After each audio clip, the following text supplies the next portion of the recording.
Hi, everyone, and welcome to another episode of the Auto Repair Marketing Podcast. I'm your host, Brian Walker, and today I am doing a solo cast, so I am here alone in the studio.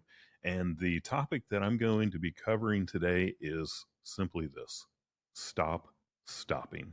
Before I get too far into that, I would like to thank our friends at RepairPal for providing this episode. As shop owners, we were part of RepairPal Certified Network. You can learn more at repairpal.com/shops. So yeah, the thing I'm covering today is this idea of stop stopping. And if I go back some years now, it's probably been 6 years, maybe even anywhere from 6 to 8 years ago. I don't remember, but I did this. It was like this boot camp for executives, and it was a week of basically torturing us. They put us through hell. We were carrying logs and running all over the beach. It was January in the Pacific Ocean, having to run out into the ocean and then come up on the beach and cover ourselves in sand. And we were carrying sandbags up and down this mountain and just doing all of this crazy stuff. And there was a physical element to it, but then there was also a training element to it. Where we learned a lot of different things, and that's one of those things where it's either for you or it's not. A lot of people look at that kind of stuff and they think that it can be a little bit goofy. And hey, you know what? I get it, but I will tell you that every single person that was at that event came away from it with a takeaway, and my takeaway was stop stopping. And at the time, this was before we specialized in marketing auto repair shops. Now, of course, my background is auto repair. I owned auto repair shops. I was a Mercedes technician. But when I was no longer doing that and I opened my agency, we were a local agency, a generalist agency. We were doing marketing for any type of small business and businesses. And actually, I didn't even have an auto repair shop in my portfolio at that time. I had a business partner who really didn't want anything to do with auto repair, and I eventually bought him out and was able to start specializing. But in that agency, it was like a roller coaster. The business, it was a different model than what we have now, and we always had to go out and find new work because we were doing project based work where we would go out and do a marketing campaign for someone, and then when that campaign was over, we were done and we had to go find another client. And, as a marketing agency, you would think that we would be marketing all the time, but the truth is we just weren't. We would market when we needed business, and then all of a sudden we would get business, and it was like, man, we're just too busy to do marketing for ourselves. And we would stop marketing, and then it would get slow. And then we would have to start marketing again. And it was this roller coaster where we could never really grow. I am as I record this, it's a Monday night. Tomorrow morning, I get on an airplane and I fly to New York City to meet with my agency mastermind. And I just had to go back through 10 years of numbers because we like to be able to show the trends of where we're headed as an agency over a long period of time. And as I looked at those 10 years of numbers, there were 6 or 7 years in the middle of those 10 years where our gross revenue was pretty much the same. And the reason why is because we kept stopping. We would stop our marketing, we would start our marketing. And I want you to understand this is not just about marketing. I'm not telling you this story just because I want you to stop stopping with your marketing. Don't get me wrong. I do want you to stop stopping with your marketing. I think that is the only way that a business can grow.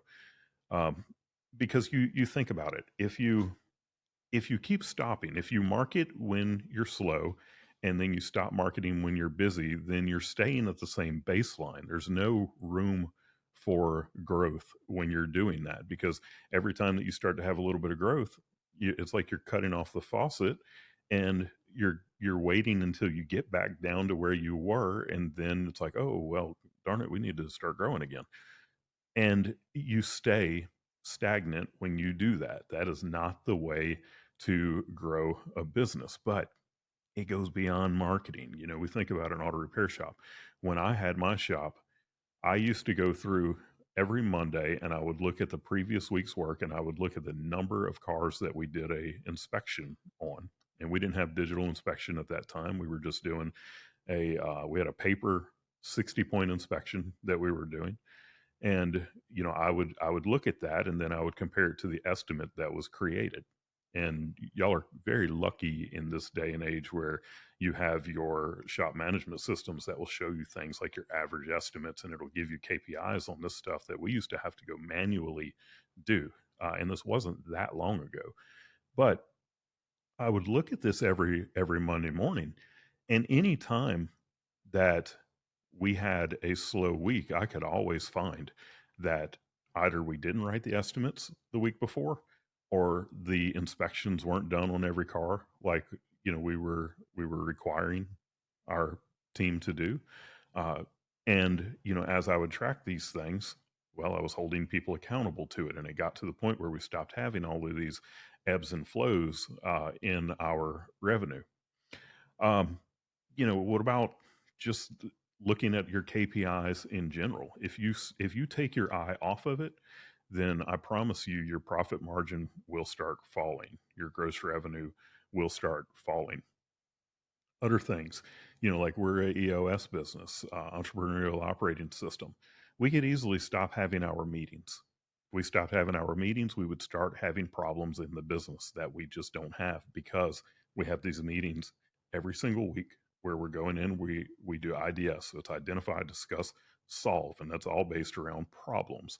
And because of that, we actually have to go out and look for the problems in the business. We don't wait for them to become these huge things that attack us like the monster that they've become, but instead we're finding them when they're very little, and we're solving them before they ever become a big problem. But as soon as we would stop doing those meetings, those problems will start growing and growing and growing until they become a monster that we have to face. And we're just not going to do that.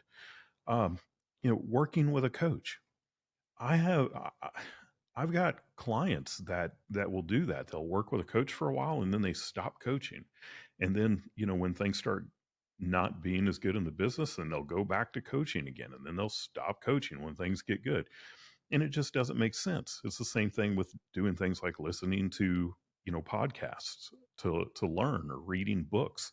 When you stop doing that and you get stagnant in your learning, not only are you getting dumber because you're not using your brain, but you are you're getting out of that habit, and you're creating something that's just going to cause uh, a lack of growth in you personally, and in your business. Go into events. This industry has no shortage of amazing events to go to, and you can go to the events. You can send your staff to the events, and you're constantly growing. You're constantly learning. But then you stop doing it and you start regressing, because I will tell you, there's nothing that, like, staying where you are is just not a thing. You're either growing or you're regressing, one of the two. And if you're not doing these things that help you to grow, even though you may not notice it, you are regressing.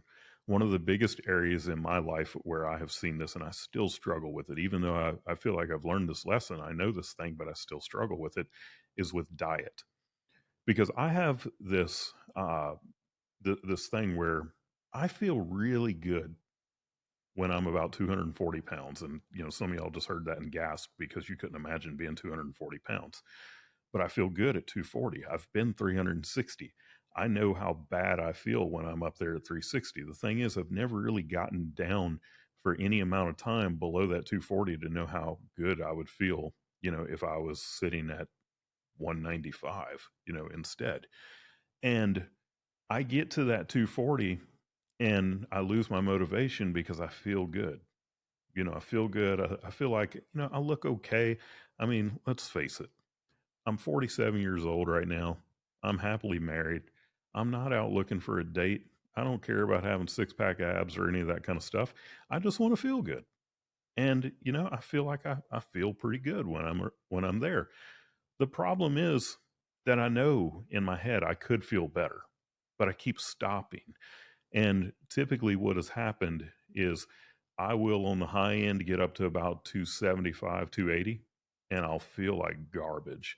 And I will diet and get back down to, somewhere in the 240s. And then I'm like, oh, you know what? I feel good. And that's where I am right now.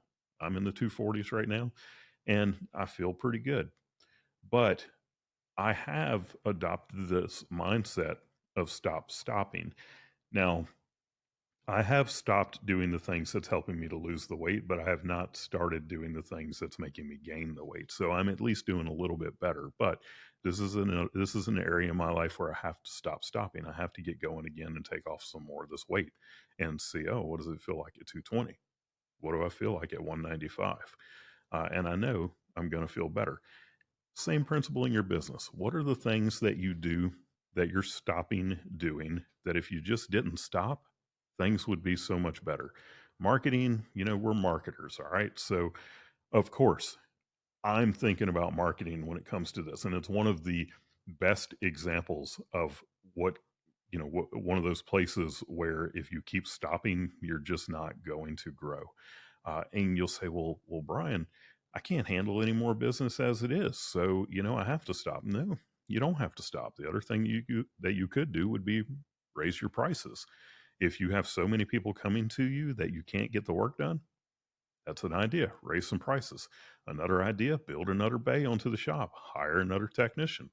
If you really have things dialed in your business, and I hesitate to say this because I see too many people do it when they really are not the business person they need to do to pull this off. But if you are really good at running an auto repair shop, maybe you consider opening the second shop if have just gotten to the point that you have more work than you can handle. But that's the only way that you can ever really grow. And uh, I would push you to not get too satisfied with where you're at because it's it's always better in a business anyway to have more revenue than you need and be able to scale back if you have to, or you get forced to scale back because something in the economy changes or something like that, than to be less than where you really should be and have to scale back from there, because that's a really bad place to be.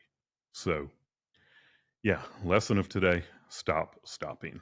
I want to thank our sponsor again, Repair Pal, for providing this episode. Uh, they are the ones who make this possible for you to be able to listen to this.